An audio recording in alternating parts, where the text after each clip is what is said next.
y grabar en este equipo. Un momento, chicos, disculpen.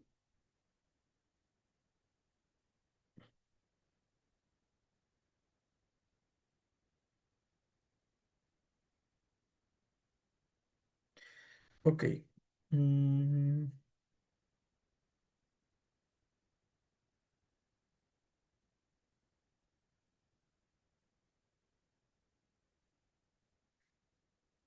ya, listo, chicos. Voy a compartir mi pantalla. Mm, ahí está, compartir, compartir. Y vamos a compartir esto de acá. No, esto. Así es. Ya, confírmenme ustedes, por favor, chicos, si pueden ver mi pantalla o no se ve. No estoy viendo el chat. A ver. Confírmenme por el chat, por favor, chicos, si que ustedes pueden ver mi pantalla.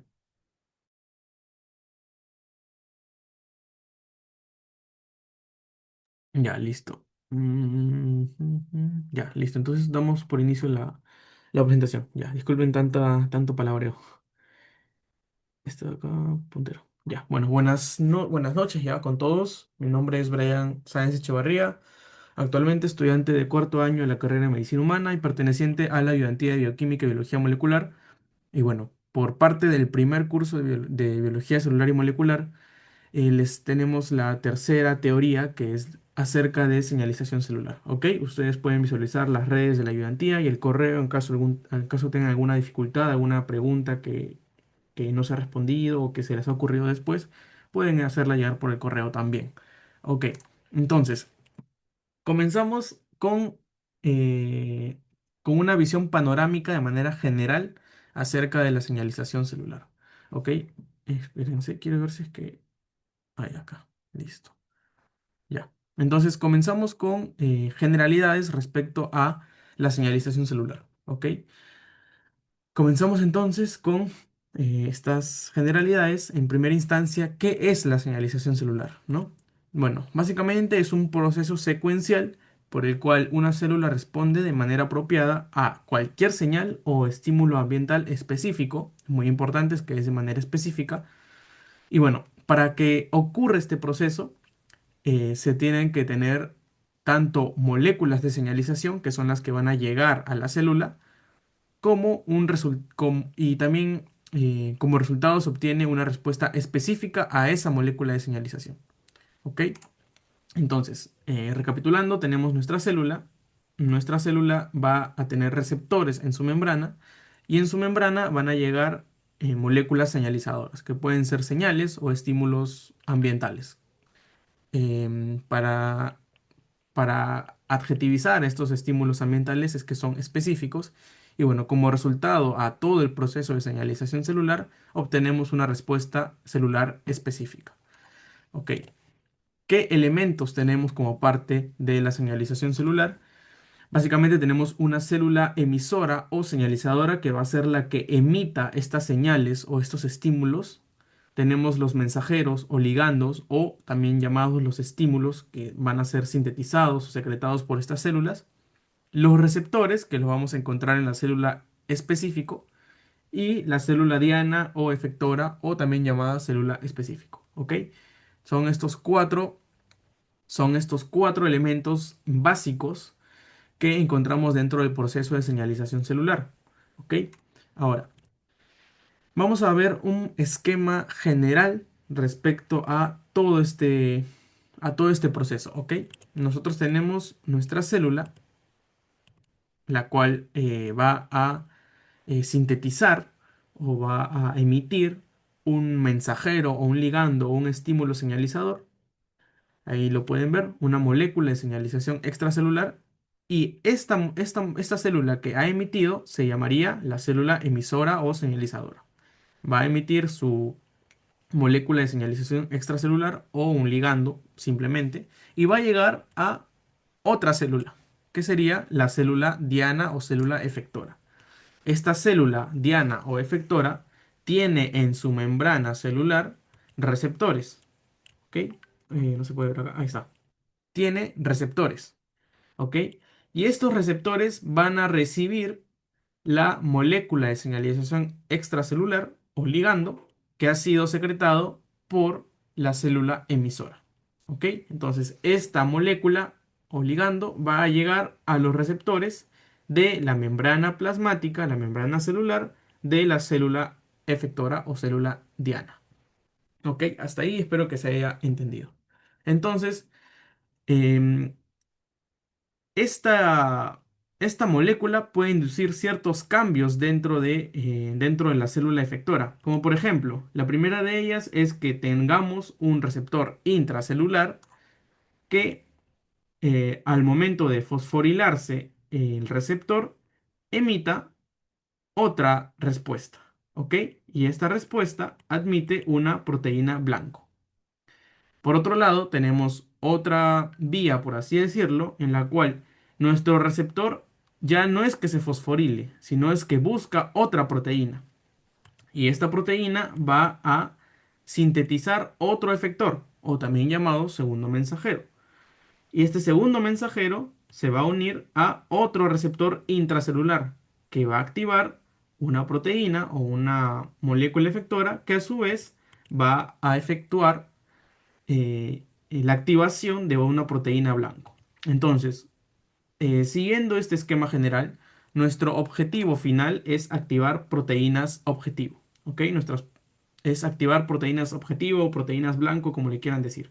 ¿Ok? Y para esto nosotros tenemos vías de señalización, las cuales lo vamos a revisar más adelante en esta ponencia. ¿Ok? Pero lo que quiero que se queden con esta diapositiva es, uno, que este proceso de señalización celular es un proceso secuencial que tiene cuatro elementos, que es la célula emisora o señalizadora, los mensajeros, los receptores y la célula diana o efectora. ¿Ok? Y el paso final, el objetivo final es activar proteínas blanco dentro de la célula que van a generar ciertos efectos intracelulares o extracelulares, que lo vamos a ver más adelante. ¿Ok? Eso es lo que quiero que se queden con esta diapositiva. Listo. Tenemos tipos de señalización. Tenemos una señalización autocrina, paracrina y endocrina. Esta tabla de diferencias es muy importante con sus esquemas porque puede, o sea, establece las diferencias entre sí, que bueno, con el nombre lo podemos sacar y bueno, es relativamente sencillo, ¿no? Una señalización autocrina nos indica que la célula está estimulándose a sí misma, es decir, la célula emisora y la célula diana o efectora vendrían a ser la misma, solamente que la señal la lanza, como ustedes pueden ver acá, la lanza y cae en sus mismos receptores, no caen en ningún receptor de otra célula. La estimulación o señalización paracrina actúa, o bueno, se da cuando la célula efectora lanza sus moléculas señalizadoras o ligandos y estos se adhieren o caen o activan células vecinas, ¿ok? Células vecinas cercanas. Ven que sus receptores están captando las señales que ha lanzado la célula del medio. Y la señalización endocrina es cuando la molécula señalizadora viaja a una distancia larga, generalmente a través de la sangre, y activa células que están muy distantes, ¿ok? Entonces, a partir de esto, nosotros podemos inferir que la distancia de acción de la autocrina es muy corta debido a que se da a sí misma. La paracrina es corta, pero no tanto como la autocrina, ya que se da a células vecinas. Y la estimulación o la señalización endocrina recorre distancias largas, ¿ok? Cualquier distancia que se les ocurra que esté conectada por sangre, puede ser activada por señalización endocrina.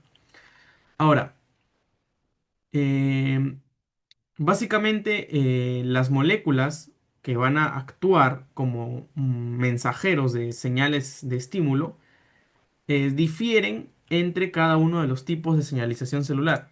Ahora, acá quiero recalcar que no es que sea estrictamente necesario que, por ejemplo, los factores de crecimiento sean solo de las autocrinas, ni los neurotransmisores solo de las paracrinas, sino lo que quiero decir es que pueden tener todos los tipos de moléculas señalizadoras. Sin embargo, las que predominan en el tipo de señalización autocrina son los factores de crecimiento. En el tipo de señalización paracrina son los neurotransmisores, también los factores de crecimiento y las prostaglandinas. Y muy importante dentro de la señalización endocrina, la que más predomina en este tipo de señalización son las hormonas. ¿Ok? Entonces, repito, para que no les agarren como pregunta de examen, quizás, no es que las hormonas sean exclusivas de la señalización endocrina, pero sí son las más representativas. ¿Ok? Aproximadamente más del 90% de moléculas señalizadoras de vías de señalización endocrina son hormonas. ¿Ok? ¿Cuál es la importancia de cada una de estas? De cada una de estos tipos de señalización. La señalización autocrina es importante porque se encarga de la regulación del crecimiento y el control de la proliferación celular. La señalización paracrina está estrictamente relacionado en procesos inflamatorios y la importancia de la señalización endocrina es poder controlar funciones corporales sistémicas a través de las hormonas. ¿Ok? Y bueno, el esquema que ya ustedes pueden ver aquí, que les he estado explicando durante toda la explicación de la tabla. Entonces, ahora, habiendo ustedes conocido cómo es, bueno, la definición en sí de la señalización celular a través de ese esquema también, la diferencia entre los tipos de señalización, es momento de que ustedes comprendan los tipos de moléculas señalizadoras. Porque hemos hablado de quizás a cada rato de moléculas señalizadoras, mensajeros, ligandos, etcétera. Pero, ¿cuáles son estas moléculas señalizadoras a las cuales yo me voy a enfrentar? Bueno, las más conocidas son les voy a mostrar en la siguiente diapositiva, pero esas se clasifican en cuatro tipos. Ok. Bueno, a modo de definición, todas las moléculas que se unen al receptor se les va a llamar ligando, es decir, lo podemos usar de manera indiferenciada con, por ejemplo, molécula señalizadora extracelular, pero para cortar las palabras le llamamos ligando, ¿ok? Como les venía mencionando a partir de la primera diapositiva, es que estos ligandos son producidos por las células señalizadoras. ¿Y cuál es su función de estos ligandos? Es llevar el estímulo de la célula señalizadora, la que ha producido el ligando, hasta la célula diana o blanco u objetivo. ¿Ok? Ahora, estos ligandos se van a unir a sitios o dominios específicos de un receptor, que por lo general son específicos para cada tipo de célula. Ahora, ok. Ahora, es muy importante que se lleven este dato que está resaltado. Es que incluso las células que comparten un receptor específico pueden responder de manera diferente al ligando. ¿A qué me refiero con esto? Imaginemos que tenemos dos células, ¿ok? Dos células. Estas células tienen el mismo receptor, que obviamente actúa o va a recibir a un mismo ligando, ¿ok? Son células totalmente diferentes, ¿ok? Pero lo que las hace, lo que tienen de común es que ambas tienen el mismo receptor. Voy a tratar de dibujarlo para que se pueda, para que lo puedan, para que me puedan seguir, ¿ok? Tenemos dos células, ¿ok? Una célula A y una célula B. La célula A y la célula B son diferentes, ¿ok? Pero ambas tienen el mismo receptor. Este mismo receptor va a actuar sobre un mismo ligando. ¿Ok? ¿Ok? Bien. Ojo, las células son diferentes, tienen el mismo receptor y bueno, van a actuar sobre el mismo ligando. A pesar de que tengan el mismo receptor que reciba al mismo ligando, la acción celular para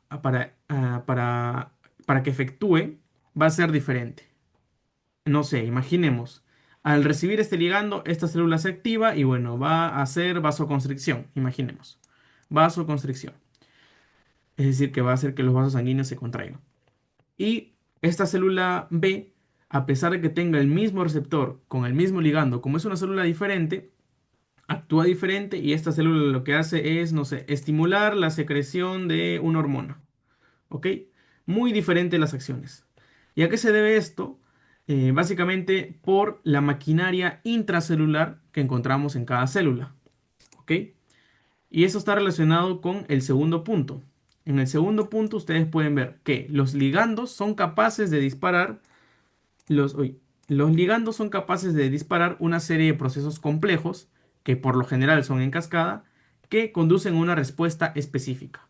Y estos procesos complejos, que son en cascada, dependen de la maquinaria intracelular o, bueno, las proteínas, moléculas, etcétera, de que encontramos en cada célula. ¿Ok? Bueno, lo que le llamamos maquinaria intracelular. Bien, espero que se haya comprendido hasta ahí. Quisiera que me digan si tienen alguna pregunta o todo está claro a través del chat, por favor. Mm. Solo, si está todo claro, póngame un todo claro o si es que no, bueno, una pregunta. Ok, todo claro, dice. Ya. Ahora, ya hemos revisado qué cosas son los ligandos, cómo es que actúan y qué diferencias podemos encontrar si es que tenemos dos células distintas, pero con el mismo receptor y con el mismo ligando. Vamos a ver ahora los primeros mensajeros. Los primeros mensajeros van a ser las moléculas o los ligandos que van a llegar de una señal extracelular. Ok, entonces, voy a dibujarlo aquí. Tenemos una célula. Oye, tenemos acá ya. Tenemos una célula grande, a la cual tiene su receptor. Y tenemos una célula señalizadora que va a producir su ligando. ¿Ok? Este ligando viaja, viene por acá y se une al receptor. ¿Ok? Este ligando que ha entrado acá, este de aquí es el primer mensajero. Mensajero. ¿Ok? Este primer mensajero va a inducir una serie de cambios dentro de la célula y bueno, se va a generar una respuesta celular específica. ¿Ok? Una respuesta celular específica. Sin embargo, que ustedes ya van a ver más adelante, van a haber ocasiones o van a haber ligandos que estimulan una vía en la cual tenga un segundo mensajero. ¿Ok? Ojo, no son todos. Hay ocasiones en que la célula, con un solo mensajero, con el primer mensajero, se basta y genera su respuesta celular. Sin embargo, hay muchas ocasiones, creo que la mayoría, y por la cual es esta ponencia, es que se genere un segundo mensajero. ¿Ok? Es por eso que a estos ligandos de aquí les llamamos primeros mensajeros, para diferenciarlos de los segundos mensajeros. Pero no significa que porque haya un primer mensajero, necesariamente debe existir un segundo mensajero. Puede haber ocasiones en que exista solamente un primer mensajero y la célula solita ocasione su respuesta celular. ¿Ok? Pero eso depende mucho del ligando y bueno, de la célula objetivo en la cual tengamos enfrente. Entonces, continuamos acá. Tenemos como primeros mensajeros los mensajeros liposolubles con receptores intracelulares, los mensajeros liposolubles con receptores de superficie, los mensajeros hidrosolubles y los gases. ¿Ok? Los mensajeros liposolubles con receptores intracelulares, bueno, básicamente estos viajan por el torrente sanguíneo y para poder viajar cómodamente mediante el torrente sanguíneo, necesitan usar proteínas transportadoras como por ejemplo la albúmina. Ahora, ustedes cuando estén estudiando estos temas y tengan esta clasificación, porque esta clasificación es creo que universal, y ustedes ven receptores intracelulares, ustedes deben de pensar por qué se les llama receptores intracelulares y por qué hay otros que tienen receptores de superficie. Entonces, pensemos, si estos mensajeros son, uno, liposolubles y tienen receptores intracelulares, significa que deben atravesar la membrana y que su receptor está dentro de la célula. Y justamente está acá, esta definición. Es que estos mensajeros, estos ligandos, atraviesan la membrana plasmática. ¿Y por qué la atraviesan? Porque dentro de la célula es que está el receptor. ¿Ok? Ahora, bueno, como dentro de sus funciones de estos receptores, de estos mensajeros, perdón, es que tiene mecanismos de expresión genética y como ejemplo a la cabeza tenemos los esteroides. ¿Ok? Bueno, ya cuando lleven bioquímica, será en segundo año, imagino, van a ver la esteroidogénesis, etcétera. ¿Ok? Pero eso es lo que no importa aquí. Lo que importa aquí es que estos mensajeros atraviesan la membrana plasmática para unirse a su receptor dentro de la célula. Entonces, si nosotros tuviéramos que dibujar cómo es que se da esta señalización, sería así. Tenemos nuestra célula, tenemos nuestro ligando, que es un mensajero liposoluble con receptor intracelular. Lo que hace es, fium, atraviesa la célula y dentro de la célula yo voy a encontrar su receptor. Y aquí recién se va a unir. Ok, listo. Tenemos también los mensajeros liposolubles con receptores de superficie. A diferencia de estos, los receptores no los vamos a encontrar dentro de la célula, sino en la superficie celular. Como característica y también que los diferencian de los otros, es que no se van a difundir a lugares lejanos y por lo general estimulan a la misma célula o a células cercanas. Sería entonces una estimulación autocrina o paracrina, a diferencia de la primera clasificación, que por lo general son endocrinas, ¿ok? Esta aquí endocrina y esta de aquí autocrina o paracrina. Listo. Como les decía, sus receptores están en la superficie celular. Es decir, sería un esquema más o menos así. Ahí. ¿Cierto? ¿Y cuándo vamos a encontrar estos mensajeros liposolubles con receptores de superficie? En procesos inflamatorios. Como por ejemplo, perdón, ¿y qué ejemplos tenemos dentro de estos ligandos o mensajeros, primeros mensajeros? Serían las prostaglandinas y los leucotrienos. ¿Ok? Entonces ya vamos diferenciando entre una clase de mensajeros liposolubles y la otra, ¿ok? Si bien es cierto, ambos tienen características liposolubles, es decir, que son lipídicas, la diferencia entre estos dos es que uno tiene receptores intracelulares y el otro receptores de superficie. Y a su vez es que uno viaja a distancias largas, como por ejemplo las hormonas esteroideas que viajan por vía endocrina, y los receptores, los mensajeros liposolubles con receptores de superficie que actúan de manera autocrina o paracrina. ¿Ok? Esto es por parte de los mensajeros liposolubles. Pero también tenemos los hidrosolubles y los gases. ¿Ok? Ahora, los hidrosolubles no pueden ingresar a la célula así nomás. O sea, tenemos la célula y estos mensajeros no pueden ingresar, no pueden hacer esto. No pueden hacer eso e ingresar a la célula directamente, sino que necesitan su receptor en la superficie para poder generar alguna acción en la célula. Ahora, ¿por qué es que no puede ingresar a la célula así como los liposolubles? Justamente por su característica hidrosoluble. Es decir, ustedes cuando han tenido su teoría de membrana plasmática, ustedes saben que la membrana es una bicapa lipídica, ¿cierto? Bueno, acá es un dibujo un poquito chafa, pero espero que se entienda. ¿Ok? Tenemos una bicapa lipídica. Y si nosotros traemos una molécula que sea hidrosoluble, no liposoluble, sino hidrosoluble, esta molécula no va a poder ingresar aquí. No es permeable ante esta molécula hidrosoluble. ¿Ok? Listo. Entonces, como no puede ingresar, ¿qué le queda? Solamente tener que conformarse con un receptor en la membrana. Ahora, este receptor en la membrana lo que hace es activar una señalización interna, ¿ok? Y esta señalización interna está a cargo de segundos mensajeros, que era lo que yo les decía. Por ejemplo, tenemos aquí los mensajeros liposolubles con receptores intracelulares. Aquí tenemos su esquema, ¿cierto? Que es este de aquí. Yo les pregunto a ustedes, si este mensajero liposoluble está entrando directamente a unirse a un receptor intracelular, ¿ustedes creen que necesite un segundo mensajero? A ver, pueden responderme por el chat, el de aquí.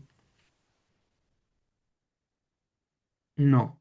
Ajá, así es, muy bien. ¿Por qué no se necesita un receptor, un segundo mensajero? Porque ya está actuando directamente en su propio receptor intracelular. En cambio, los mensajeros hidrosolubles, como no pueden ingresar a la célula y se conforman solamente con un receptor de membrana, necesitan a fuerzas un segundo mensajero para que se active la cascada interna y bueno, se dé el objetivo de este mensajero.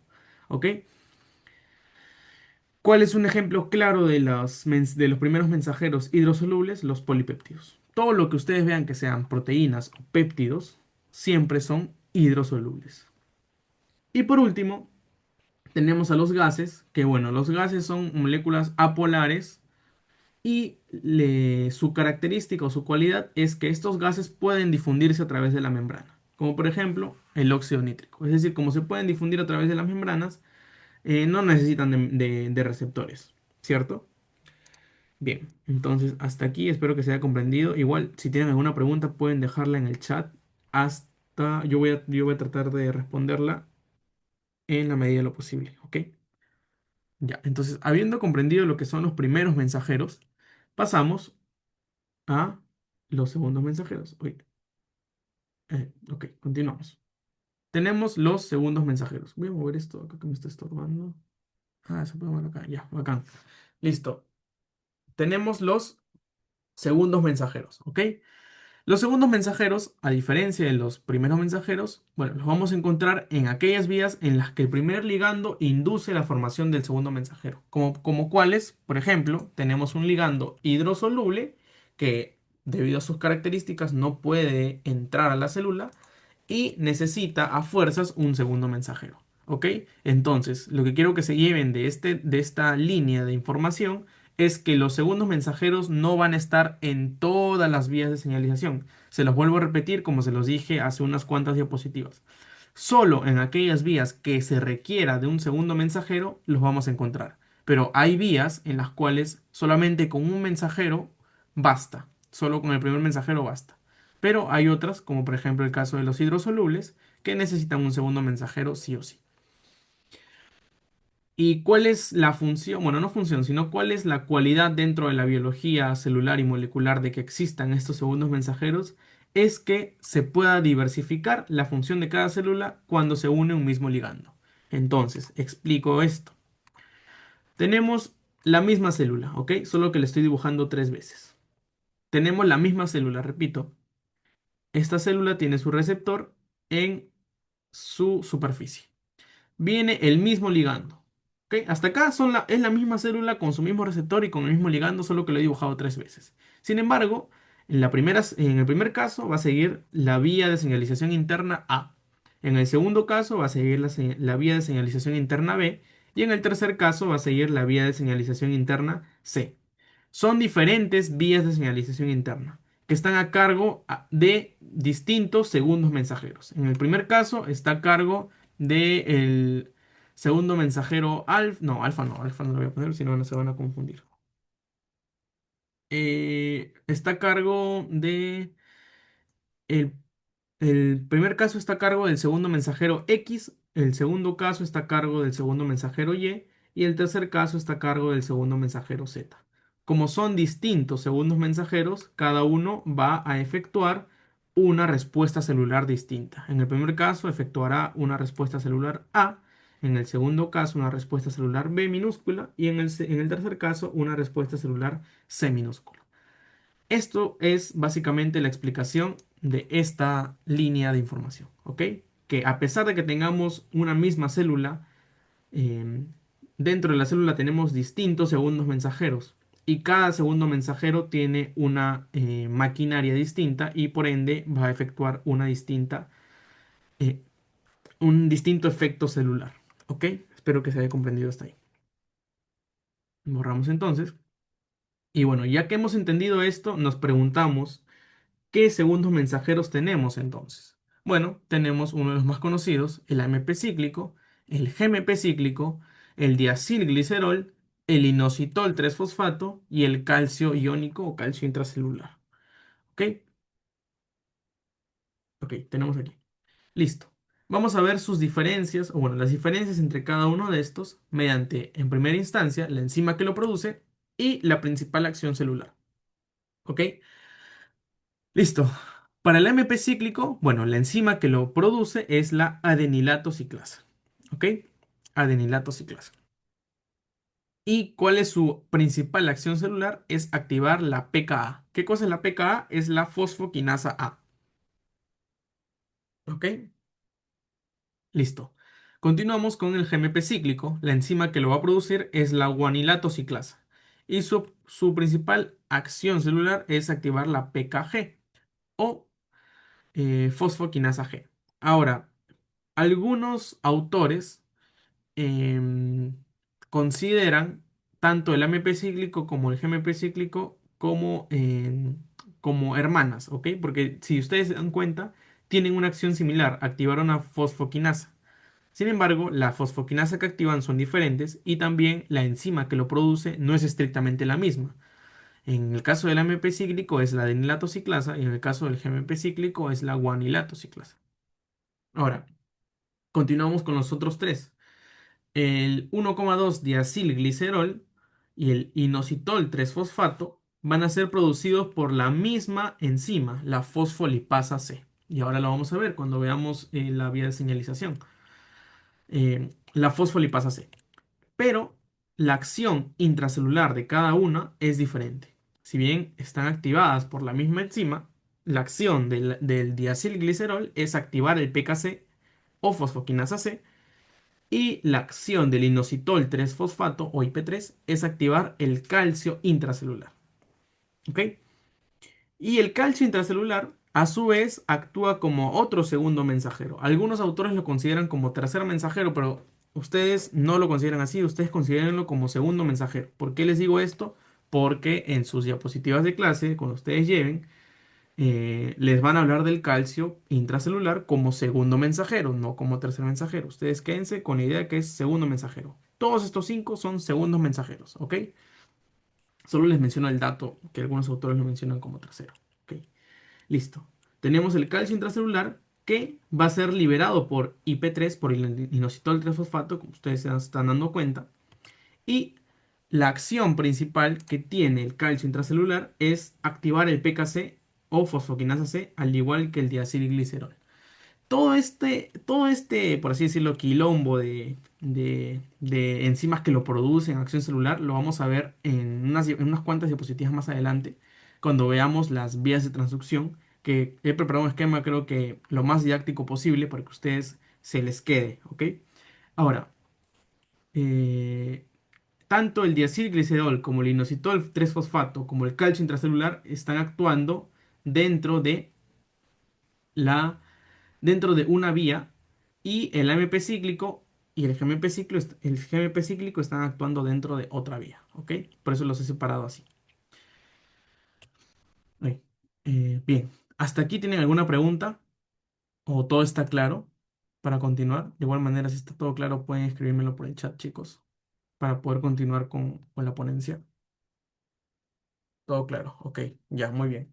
Les pregunto para ver si me están siguiendo, porque si ustedes tienen todo claro esto que estamos viendo, las últimas dos diapositivas, que es la síntesis básicamente de todo, lo van a comprender, pero veloz, muy rápido, ¿ok?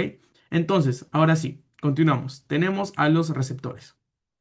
Los receptores generalmente son proteínas que cuentan con dos sitios, un sitio de unión al ligando y un sitio efector.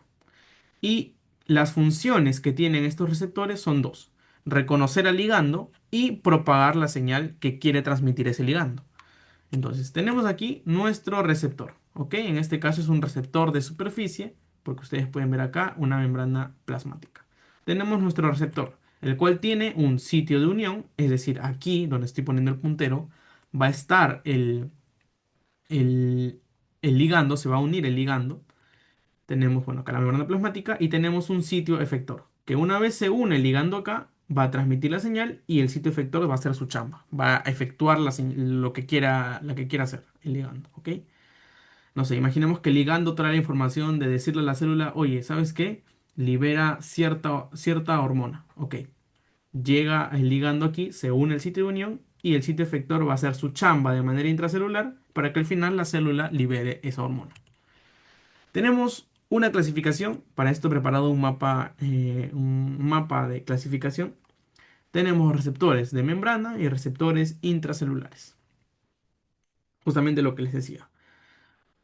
Los receptores de membrana pueden estar acoplados a proteína G y bueno, van a activar la proteína G. Ustedes se preguntarán, ¿qué cosa es la proteína G? ¿Qué diablos es la proteína G? Bueno, eso lo vamos a ver en las siguientes diapositivas. Tenemos los receptores de membrana, que son canales iónicos, que no usan segundos mensajeros porque lo que hacen solamente es transmitir o hacer que pase un ion del medio extracelular al medio intracelular. Y tenemos los receptores de tirosina quinasa, que bueno, se van a autofosforilar tras unirse un ligando a ellos. Y luego tenemos por otro lado los receptores intracelulares. Los receptores intracelulares pueden ser citoplasmáticos, los cuales no usan segundos mensajeros, porque como ustedes, bueno, ninguno de los dos usa segundos mensajeros, ¿ok? Y tenemos los receptores intranucleares. Lo que les decía, ¿por qué no usan segundos mensajeros? Porque estos receptores ya están dentro de la célula. Es decir, para que estén dentro de la célula, ya el ligando ha tenido que meterse a la célula, como por ejemplo un ligando o un primer mensajero liposoluble con receptor intracelular. Y bueno, ha tenido que encontrarse con su receptor que puede ser citoplasmático, es decir, estar en el citoplasma o estar en el núcleo. ¿Ok? Listo. Dentro de los receptores citoplasmáticos e intranucleares no hay mucha ciencia, solamente son receptores que van a efectuar lo que les diga el ligando. En donde vamos a encontrar la carnecita de toda esta diapositiva es en los receptores acoplados a proteína G y en los receptores de tirosina quinasa. ¿Ok? Pero bueno, antes de pasar a eso, a ahondar en cada uno de ellos dos, tenemos una diferencia entre los receptores de membrana y los receptores intracelulares. ¿Ok? A los receptores de membrana se les van a unir mayormente moléculas señalizadoras hidrofílicas y lipofílicas con receptores de superficie. ¿Tiene sentido, sí o no? Porque yo les venía diciendo en las diapositivas anteriores, uy, ahora para retroceder, a ver, vamos a retroceder así rapidito ya. Lo que yo les venía diciendo en las diapositivas anteriores es que los mensajeros hidrosolubles necesitan sí o sí un segundo mensajero. ¿Por qué? Porque estos no pueden ingresar a la célula debido a su característica hidrosoluble. Y los liposolubles con receptores de superficie tampoco pueden ingresar a la célula porque su receptor ya está en la superficie. ¿Para qué van a entrar? Por las puras. Su receptor está en la superficie. Entonces, continuamos acá. Ya. A estos receptores de membrana se le van a unir moléculas señalizadoras hidrofílicas o hidrosolubles y lipofílicas con receptores de superficie. En cambio, a los receptores intranucleares, perdón, intracelulares, que pueden ser citoplasmáticos o intranucleares, se les van a unir generalmente moléculas señalizadoras hidrofóbicas o también llamadas liposolubles con receptores intracelulares. ¿Ok? Es que era este primer tipo. Regresamos nuevamente. Este primer tipo, este de aquí, los liposolubles con receptores intracelulares, ahí se van a unir los, estos liposolubles con receptores intracelulares se van a unir a los receptores intracelulares. ¿Ok? Espero que se haya quedado claro esto. A los receptores de membrana, los hidrofílicos y lipofílicos con receptores de superficie, y a los intracelulares, los liposolubles o lipofílicos con receptores intracelulares. ¿Cuál es la diferencia? O bueno, hay un tip para poder diferenciarlos. eh, para poder diferenciar los ligandos a los cuales se unen a estos receptores es que en primera instancia se le van a unir ligandos hidrofílicos grandes y polares, HGP, para que no se olviden. Hidrofílicos grandes y polares se van a unir a receptores de membrana. Y a los receptores intracelulares se les van a unir lipofílicos pequeños y no polares, LPN, ¿ok? Son básicamente antagónicos. Un ejemplo de ligando para los receptores de membrana tenemos, por ejemplo, la adrenalina y la acetilcolina, ¿ok? Y ejemplos de ligandos para receptores intracelulares tenemos el cortisol y la testosterona. Y bueno, como les venía diciendo, los receptores de membrana, como su receptor está en la membrana, valga la redundancia, su receptor está acá, se viene ligando, necesariamente tiene que actuar un segundo mensajero. Sin embargo, en el otro lado, por parte de los receptores intracelulares, tenemos que venía ligando y ¡fam! Atravesaba la membrana y, y venía al citoplasma, ¿cierto? Y en el citoplasma o en el núcleo podemos encontrar su ligando. Se une y bueno, no necesita de un segundo mensajero porque directamente va a modular la transcripción génica o bueno, la acción que quiera efectuar. ¿Ok? Listo. Entonces continuamos acá. Y acá les he colocado un esquema de cómo es que actúa cada uno. Tenemos nuestra célula efectora, que ustedes bien saben que nuestra célula efectora lo que hace es lanzar o emitir ligandos o moléculas señalizadoras. Bien, estas moléculas señalizadoras pueden ser hidrofílicas o lipofílicas con receptores de superficie, o pueden ser intracelulares, perdón, o pueden ser moléculas liposolubles o lipofílicas con receptores intranucleares, como ustedes pueden ver acá. En el primer caso, tenemos una molécula hidrofílica o también puede ser una molécula lipofílica con un receptor de superficie. ¿Por qué? Porque ustedes están viendo que en la célula está llegando y se une a un receptor de superficie. No está entrando directamente. Es decir, este ligando tiene un receptor de membrana. Podríamos decir que es un ligando hidrofílico. ¿Ok? Pero no necesariamente es hidrofílico. También puede ser un lipofílico, pero que tenga receptor de superficie. Por otro lado, en el lado derecho, como ustedes pueden ver, tenemos que este ligando, a diferencia del otro, no se une a un receptor en superficie, sino está atravesando la membrana y dentro de la célula recién se está uniendo a un receptor intracelular. Tenemos un ligando lipofílico, ¿ok?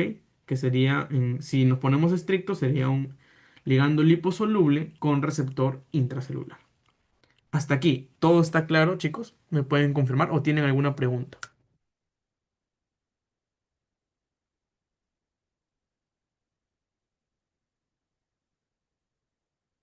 O quieren, si quieren que repita algo, ustedes pueden decírmelo, normal.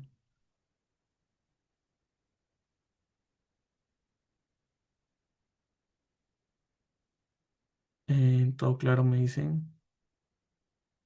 Ok, me ponen un like, ya. Sean sinceros, chicos, ¿ah? Si no han comprendido algo, me dicen para volver a explicar. Ya, bien, dicen, todo claro, ya. Entonces, espero que se haya comprendido. Tenemos por un lado ligando hidrofílico con un receptor de membrana. De manera simplificada, un ligando hidrofílico con un receptor de membrana. Y de manera simplificada, un ligando lipofílico con un receptor intracelular. Listo. Ahora sí, lo que todos querían, las vías de transducción, que es básicamente la aplicación de todo lo que hemos visto hasta antes de esto. Bien, las vías de transducción. Tenemos, por un lado, unas vías de transducción que están basadas en receptores acoplados a proteína G y por otro lado, los receptores de tirosina quinasa que vamos a ver en las siguientes diapositivas. Ahora, esto que ustedes ven aquí que dice GPCR es el término en inglés, ¿ok? Que es un receptor acoplado a proteína G, solo que está en inglés. Estos receptores acoplados a proteína G son receptores transmembrana de 7 dominios. ¿Qué significa que sean transmembrana de 7 dominios? Es que van a atravesar la membrana 7 veces. Ustedes pueden contar 1, 2, 3, 4, 5, 6, 7. 7 dominios. Ahora, antes de pasar con los siguientes tres puntos, vamos a explicar qué cosa es la proteína G. Chicos, por favor, muchísima atención porque esto es primordial tanto para este curso como para los que vienen, ¿ok? Tenemos el receptor acoplado a proteína G, pero ustedes se preguntarán, ¿qué cosa es la proteína G? Bueno, yo les explico. Aquí tenemos el receptor acoplado a proteína G. Una proteína G es básicamente tres subunidades de proteína unidas entre sí. Que tenemos la proteína, la subunidad alfa, la subunidad beta y la subunidad gamma. Estas tres en conjunto conforman la proteína G. Ahora, los receptores se van a acoplar a esta proteína G, a todo esto, mediante su unión con la subunidad alfa. ¿Ok? Pregunta de examen. Si a ustedes les preguntan, ¿cuántos dominios tiene el receptor acoplado a proteína G? 7 dominios. ¿Por qué? Porque da 7 vueltas. ¿A qué subunidad de la proteína G está unido el receptor? Está unido a la subunidad alfa. Ahora, si ustedes se dan cuenta, este receptor está inactivo porque no hay ningún ligando que está unido a él, ¿cierto? Cuando está inactivo, la proteína G, mediante su subunidad alfa, está unida a un GDP o guanosin difosfato, ¿ok? Es lo que está acá. Cuando la proteína G está inactiva, está unida a un GDP. Listo. Ahora, ¿qué pasa cuando tengamos un ligando que se una a este receptor? Porque a fin de cuentas este es un receptor, se van a tener que unir ligandos. Lo que va a ocasionar es un cambio conformacional, ¿ok? Tenemos nuestra subunidad alfa, que siempre va a estar unida a nuestro receptor acoplado a proteína G. Sin embargo, la subunidad beta y la subunidad gamma se van a abrir, se van a separar de la subunidad alfa. ¿Por qué? Porque la subunidad alfa va a buscar a una proteína objetivo, ¿ok? A una proteína objetivo que le va a encontrar en la membrana plasmática, en su cara interna, ¿ok? Y como ya está activo el receptor acoplado a proteína G, porque ya tenemos un ligando, esta subunidad alfa va a cambiar al GDP por un GTP, por un guanosin trifosfato. Entonces, aquí podríamos hablar de una proteína G activa, ¿ok? Y bueno, como les decía, esta subunidad alfa encontró a su proteína objetivo, que va a ser la que se encargue de efectuar la vía intracelular, y aquí vamos a encontrar el segundo mensajero. ¿Ok? ¿Cuáles son los pasos eh, de todo esto que he explicado para que lo tengan también cuando estudien por su cuenta? En primera instancia, el ligando se une a la proteína G. La proteína G sufre un cambio de conformación, un cambio conformacional. La subunidad alfa de la proteína G eh, cambia al GDP, que lo tenía inactivo, por un GTP que lo va a tener activo. Esta subunidad alfa se disocia de las otras dos subunidades beta y gamma, lo que les decía, como que las echa para un costado, hasta que se encuentra con su proteína objetivo y la regula. Y esta proteína objetivo es la que se encarga de transmitir una señal mediante segundos mensajeros. Ok, listo. Entonces, hablemos ahora de estos segundos mensajeros. Mucha atención. Tenemos, bueno, los receptores acoplados a proteína G, y tenemos dos vías, la vía de la adenilato ciclasa y la vía de la fosfolipasa C. Oh, ¿les suenan estos nombres? Adenilato ciclasa y fosfolipasa C. Regresemos un momentito. Adenilato ciclasa y fosfolipasa C lo encontramos acá. Miren, adenilato ciclasa, fosfolipasa C. Es por eso que teníamos estas enzimas que producían los segundos mensajeros. Regresemos entonces. Ya, listo. Tenemos nuestra vía de la adenilato ciclasa y vía de fosfolipasa C. ¿Ok?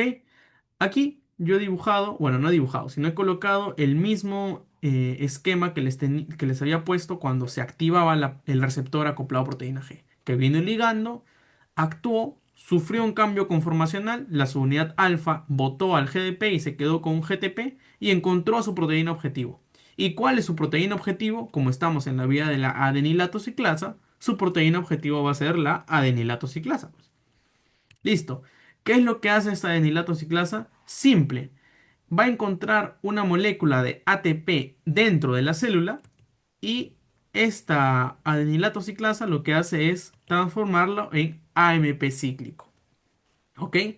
Esto lo va a hacer muchas veces porque dentro de la célula nosotros encontramos muchas moléculas de ATP. Estas moléculas de ATP van a ir a esta adenilato ciclasa, que es una enzima, ¿ok? Y la va a convertir, o van a convertirse en AMP cíclico. Este AMP cíclico, como tenemos un montón de ATP, se va a convertir en un montón de AMP cíclico. Este AMP cíclico va a aumentar, va a elevarse dentro de la célula. Y esta elevación de AMP cíclico dentro de la célula va a activar a la fosfoquinasa A, que era lo que yo les había mencionado en esa tablita del inicio. Regresamos otra vez un ratito. Muchas animaciones, ¿no? Ya, regresamos acá. ¿Qué era lo que tenía? ¿Qué era lo que hacía el AMP cíclico? Activaba al pKa o fosfoquinasa A. Bien, y bien, tenemos acá. Tenemos listo, nuestro fosfoquinasa A, que ha sido activado por la elevación del AMP cíclico. ¿Y qué hace esta fosfoquinasa A? Básicamente hace lo siguiente. Tenemos una proteína que está rondando dentro de la célula, pasa por la fosfoquinasa A y la va a fosforilar.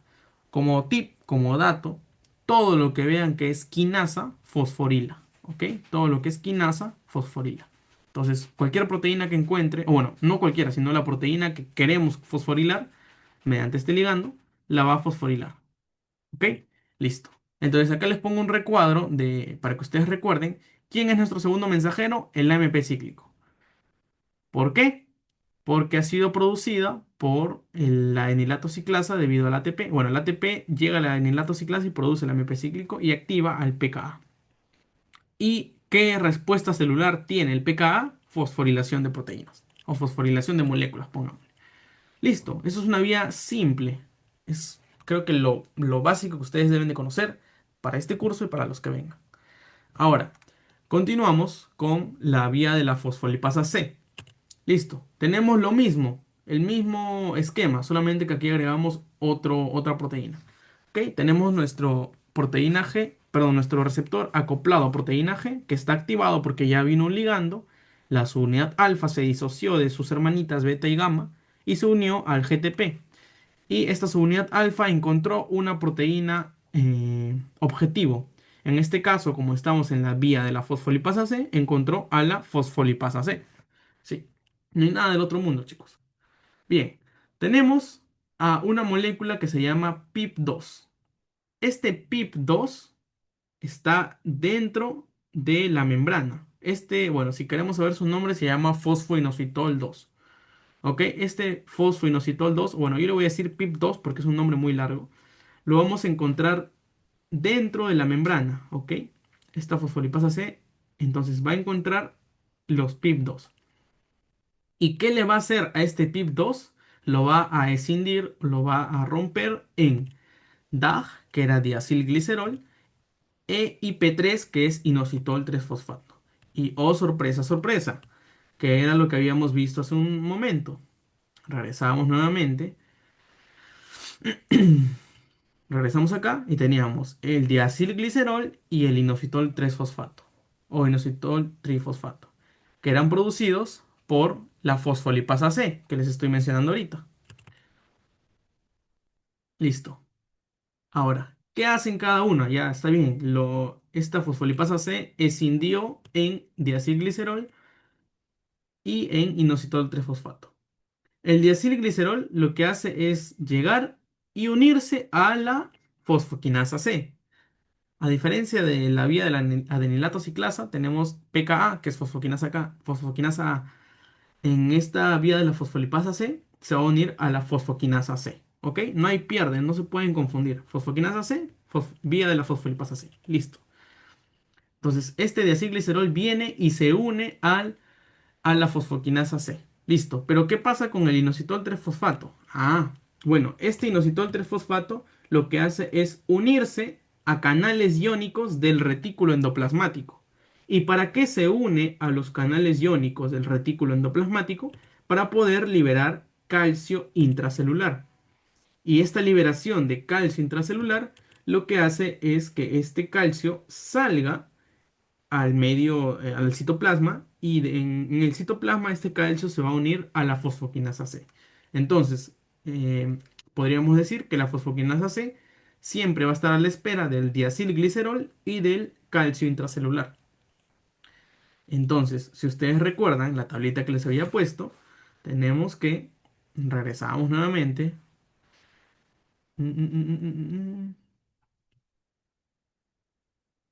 Listo, regresamos. Teníamos diacilglicerol y inositol 3-fosfato. Eran producidos por la fosfolipasa C. El diacilglicerol venía y activaba de frente la fosfoquinasa C, pero el inositol trifosfato lo que hacía era unirse a los canales iónicos del retículo endoplasmático. ¿Para qué? Para liberar calcio. Ustedes están viendo acá, liberación de calcio. Este calcio de por sí también es otro segundo mensajero y lo que hace es activar también el PKC. Y como les decía, el PKC está a la espera entonces de estar activado por el diacilglicerol y del calcio intracelular. Listo, regresamos entonces. Mm, listo. Listo. El PKC fue activado por el diacilglicerol y por el calcio intracelular. Listo. ¿Y qué es lo que hace la fosfoquinasa C? Como les había dicho, todas las proteínas o enzimas que son quinasas lo que hacen es fosforilar. Tenemos una proteína o una molécula, pasa por la fosfoquinasa C y se fosforila. Listo. Entonces, como segundos mensajeros tenemos el diacilglicerol, el inositol 3-fosfato y el calcio iónico o calcio intracelular, le podemos decir. ¿Y qué respuesta celular tenemos a través del PKC, fosforilación, al igual que el pKa. Hasta aquí, ¿hay alguna pregunta, alguna duda o repito algo?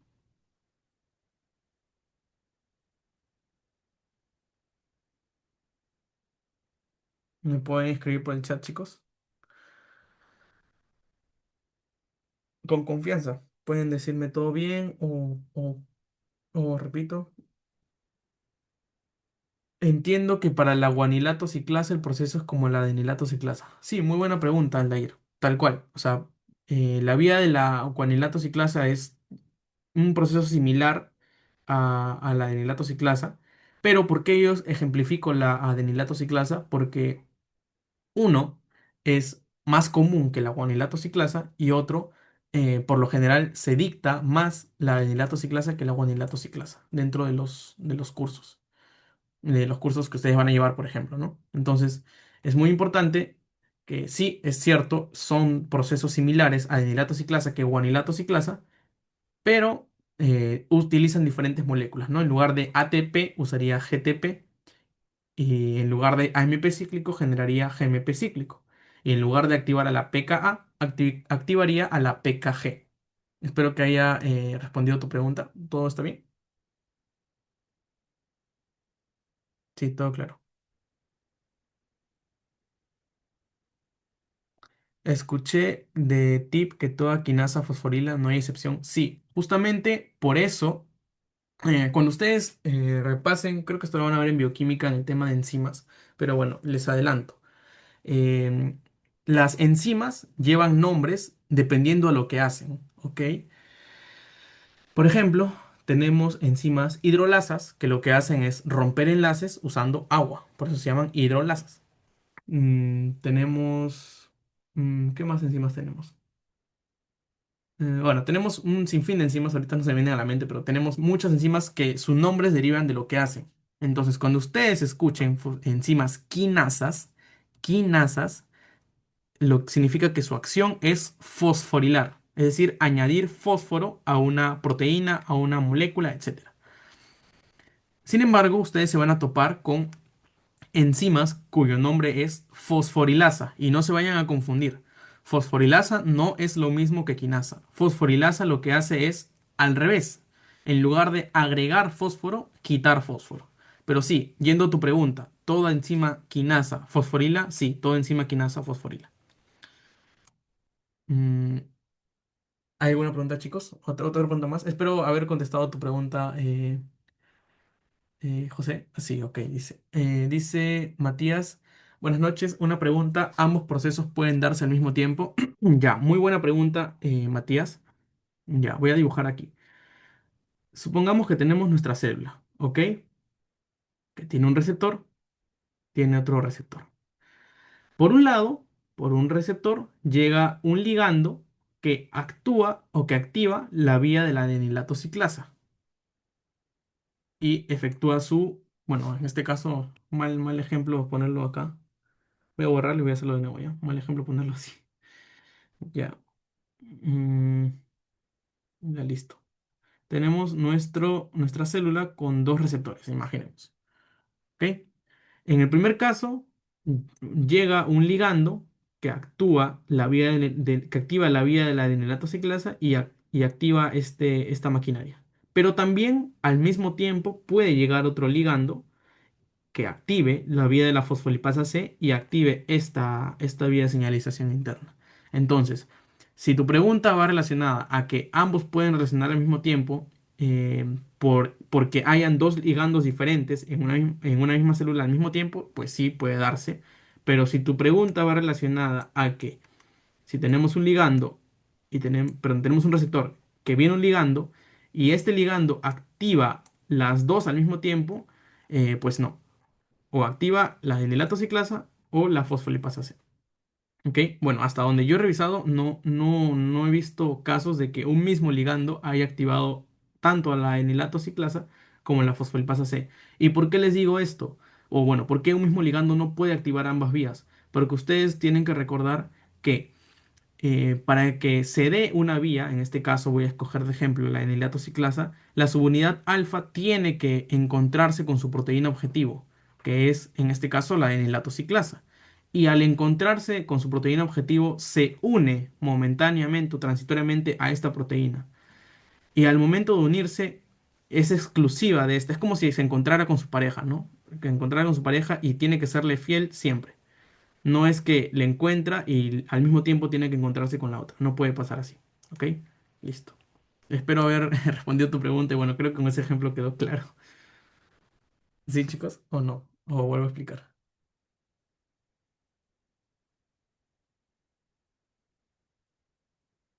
Ok.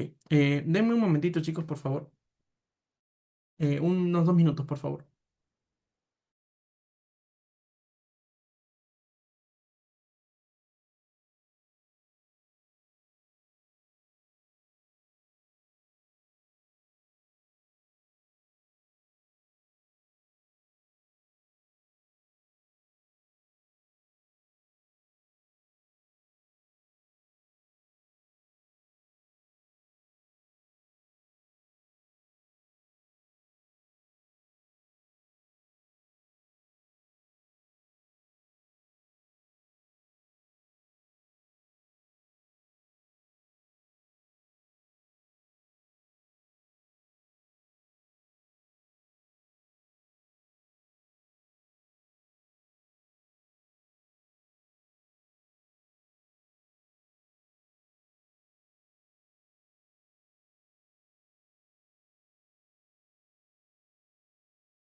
Ya, listo, chicos. Ya estoy aquí. Bien, continuamos. Les decía entonces, creo que me dejaron todo claro, ya muy bien. Entonces, si no hay más preguntas, continuamos con la siguiente, que es la vía de la la vía de transducción que está acoplada a receptores tirosina quinasa. Bueno, estos receptores, bueno, si bien no es tan común, imaginemos, lo que más le van a preguntar va a ser respecto a adenilato ciclasa y fosfolipasa C, pero también pueden preguntarle respecto a los receptores tirosina quinasa. ¿Ok? Estos receptores tienen tres dominios, un dominio extracelular, que es donde está el puntero, un dominio transmembrana y un dominio tirosina quinasa. ¿Ok? Cuando están inactivos, estos están en forma de monómeros, es decir, están como un palito solito. Pero cuando están activos, se van a unir, como ustedes pueden ver aquí, se van a unir. Ahora, ¿qué ligandos más comunes vamos a encontrar en este caso? Los FGF, que son de los factores de crecimiento de fibroblastos, y la insulina. Y entre estos dos, el más común es la insulina. ¿Cómo es que van a actuar? Van a fosforilarse estos residuos de tirosina para poder efectuar una respuesta intracelular. Y como cualidad, estos receptores tirosina quinasa pueden activar hasta 10 respuestas celulares diferentes de un solo ligando. ¿Qué papel cumplen dentro de la medicina? Puede ser. Tienen que cumplen un papel importante en el cáncer. ¿Cómo es que actúan? Y esto es un poquito más sencillo que el otro, que las otras dos vías. Llega el ligando, se une al receptor. Uy, a ver, un ratito, chicos, disculpen.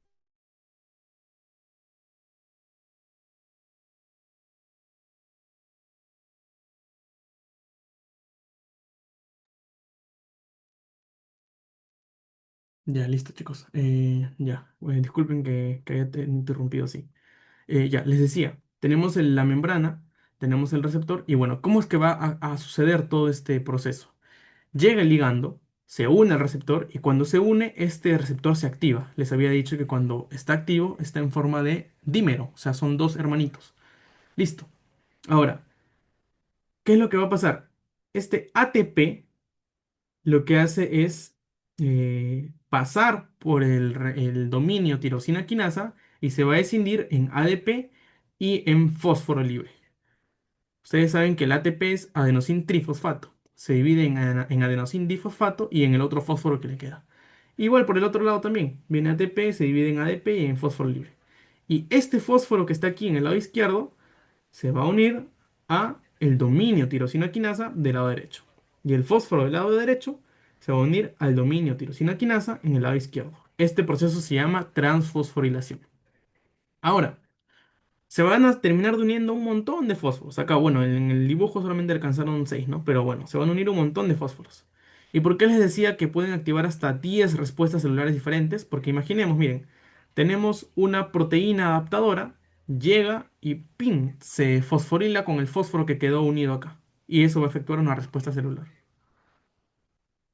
Tenemos otra proteína y se va a unir a este fósforo que estaba unido al dominio tirosina quinasa y se va a efectuar otra respuesta celular. Y de por sí, también el dominio tirosina quinasa va a efectuar que con una proteína y un ATP se fosforile, transfiriendo el fósforo de un ATP a esta proteína y salga el otro como ADP. Hasta aquí, ¿todo está claro,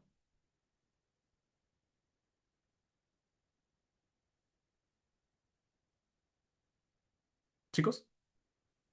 Ok. Bien, chicos, esto sería básicamente todo respecto a señalización celular. Espero que haya sido muy provechosa la clase. Y bueno, disculpen ese último contratiempo que tuve. Bueno, son cosas que uno no puede evitar. Muchas gracias y bueno, ya va a estar entrando en 5 minutos el siguiente compañero. Em, Les damos 5 minutos de receso y bueno, van a ustedes tener la siguiente clase ahora mismo. ¿Ok? Dejar de compartir. Listo. Entonces, 5 minutos, chicos. 8:16.